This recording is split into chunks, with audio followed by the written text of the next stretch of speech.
সর্দার কেন লিখিস? তুই তো দেবনাথ লিখবি। না, আমি তো সর্দারের বাড়ি। কেন সর্দারের বাড়ি? কারণ বাবাও সর্দার, আমিও সর্দার। আমি তো বাবার মেয়ে। তাহলে তোর মায়ের নাম তো দেবনাথ। মা তো দেবনাথের বাড়ি।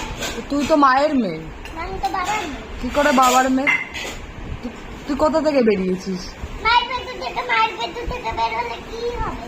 তো কি হবে তাহলে? দেবনাথ হবে, তিতিশা দেবনাথ। না, তিতিশা সর্দার। কেন? তোর একটা দেবনাথের বাড়ি, আমি তো সর্দারের বাড়ি। আমি দেবনাথের বাড়ি, তুই সর্দারের বাড়ি? হ্যাঁ,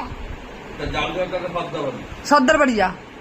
সর্দার বাড়িতে এখন সর্দার নেই। সর্দার নেই? সর্দারনি কোথায় গেছে? সর্দার জিমে আছে। জিমে? তোর বাবা জিমে গেছে।